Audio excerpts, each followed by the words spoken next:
All right, Connor, a dramatic finish here to Game 2 against Western Oregon. It was your second walk-off hit in the last 3 games. You just lined a ball into the gap in right center, bladed Corey Morris. What was your approach going into that last at-bat? Well, the day had been going rough so far, and I just figured I'm going to see a pitch to hit, and I'm not going to miss it this go. And sure enough, I saw one, and Coach has been preaching to stay middle, so I stuck with the approach that he's been preaching, and it worked out. Western Oregon was able to tie that game in the 9th inning 4-4. A big reason the score was so low is the guy who started for you, Jake Campeau, the guy that you've caught countless times before. Just talk about him today, all 3 pitches working. He was on. He was living low. All of his stuff was moving and hitting spots. It's a Jake I'm pretty familiar with. I've seen him before, and when he's on, he's on. And he did really well today and going longer than he's used to. It's nice. Yeah, he threw upwards of 100 pitches. Really, talking with Coach Bishop earlier in the week, the goal was maybe get through 6 or 7. He's usually a guy that starts a 7-inning game. So for him to get through 8 and really give your bullpen a break, what's that going to mean looking forward to the rest of the series? Oh, that's huge. It saves us tons of arms for the rest of the weekend. And Brady starting Game 1 was the same idea. I mean, he went complete game as well, and saves us a whole lot of arms for these next 2 days. Now you guys are even with Western Oregon to share first place in the GNAC standings after the big doubleheader sweep. More work to do, though. 3 more games left in the series. What's your guys' approach going to be heading into Saturday's doubleheader and Sunday's series finale?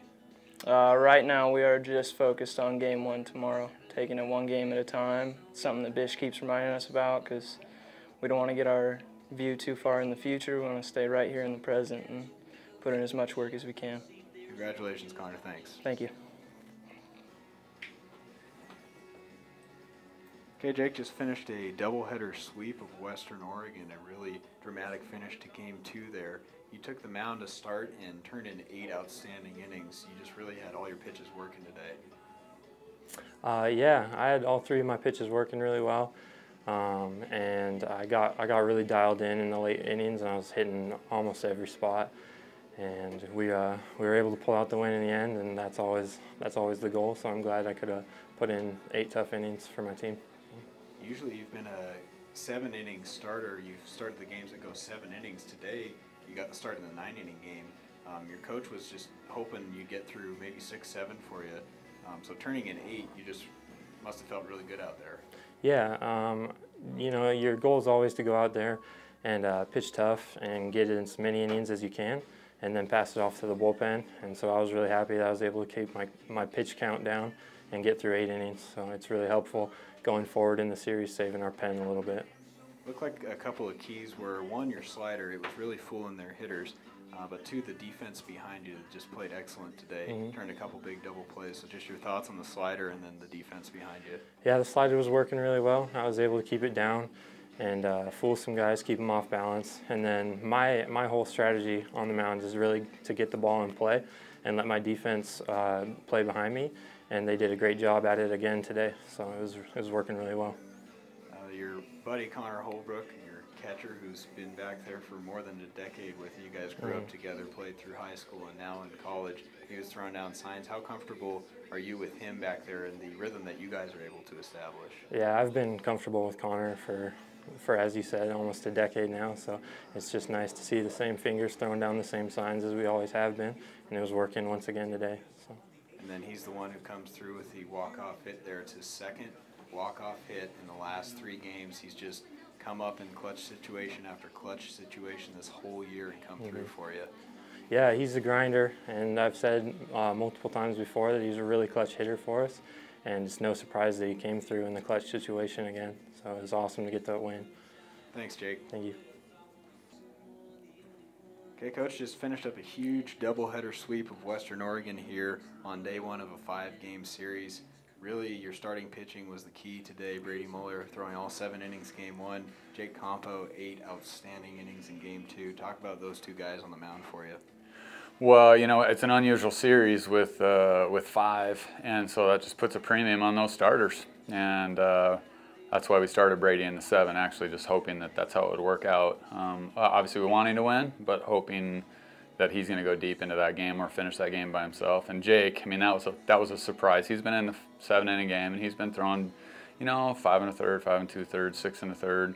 He's getting through the order twice, but he just competed his tail off today. I'm really proud of him. He pitched a great game, and even in the last couple innings there, he was tired, and he didn't want to come out. I mean, he was at 107 or 108 pitches there at the end. He didn't want to come out, and just battled for us. So it's great to see both of those guys do that for their team. Yeah, Jake finished with 7 strikeouts and just really had all his pitches working, especially the slider that was giving Western Oregon a lot of trouble. Yeah, the right-handers, you know, they had one kid, I think, that kind of stayed through one and hit it out to right center to get the first run across that he left up just a little bit. Other than that, I mean, he just did a really good job of commanding it at the bottom of the zone. And, you know, when they'd start looking too much slider, then he'd come back with the fastball and hit a spot. So he didn't make many mistakes today. I mean, there weren't a lot of pitches up. There weren't a lot of pitches to hit. So you just got to give him credit. He executed. A nice start for you guys. You had the lead before a pitch was even thrown. It was 1-0. You were able to come out in the top of the first, add 2 runs on. How big was that 3-run first inning in the grand scheme of things in the 8-5 win in Game 1? Well, it was huge to capitalize on that because whether it comes, we talk all the time about this, you know, whether the opportunity comes in the 4th or the 6th or the 7th or the 9th or the 1st, you need to cash in. And a lot of times you think, oh, it's a 9-inning game or 7-inning game, and you have a big opportunity early, and you don't cash in on it, and you think, we'll get another chance. And against good pitching, sometimes you don't. And I mean, Miller on their team, man, he's tough. He's a good pitcher. So he got put into a tough spot to start the game, bases loaded, nobody. And you know, he competed hard too. So I was happy with us coming out, getting a 3-run lead, and that, you know, that deficit ended up being the difference in the game. Western Oregon a little bit shaky defensively. 7 errors on the day you guys were able to take advantage of. On your guys' side, a perfect day defensively, no errors. So that was also a difference maker for you. No doubt, and that's really uncharacteristic of them. I mean, they lead the league in fielding percentage. They're always very, very solid defensively. They're well coached. They don't make a lot of mental mistakes, and they made some errors today that they typically would never make. And when they did, to our credit, our guys made them pay for it with runs and extra pitches for their pitchers. So I thought you know, when we got extra outs and extra opportunities, our guys did a good job putting a good at-bat on after it. In your series-clinching win against Central Washington, you could argue the 2 biggest at-bats of that series, Casey Merritt, the game-tying home run, and then Connor Holbrook, the walk-off hit. Here today in Game 2, Casey Merritt, a 2-run base hit to get your scoring started, and then Connor Holbrook again with a walk-off. So it's the same 2 guys with 2 more huge hits. Just your thoughts on both the guys coming up at the right time and coming through at the plate. Well, both of those guys are, you know, kind of the unsung heroes at the bottom of the order. I mean, you can't rely on the same 1 or 2 or 3 guys all the time to get it done. I mean, the game's too hard, and you're going to have ups and downs. And today, really, I mean, we didn't swing the bat well. I mean, for how we've been hitting the last few weeks. Part of that also is Western's pitching is very good. So, I mean, you have quality pitchers, and then at the same time, you have us. I just didn't feel like we were clicking on all cylinders. So to have those 2 guys at the bottom of the order again, pick us up big, you know, huge for our team and huge for our confidence when we get down that the bottom can turn the order over and can score runs and be productive too. So now with the 2 wins pulled even with Western Oregon to share first place in the GNAC standings, but 3 more big games in this series, a doubleheader tomorrow on Saturday, and then a single 9-inning game on Sunday to finish it off. What are some goals now that you've got the 2 wins on day 1? Does that change things looking forward to the next 2 days?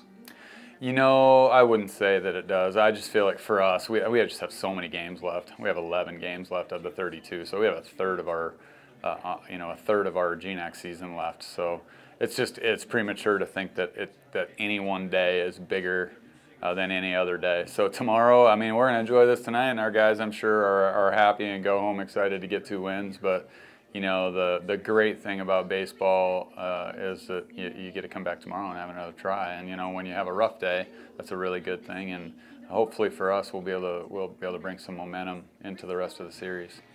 Thanks, Coach. Thank you.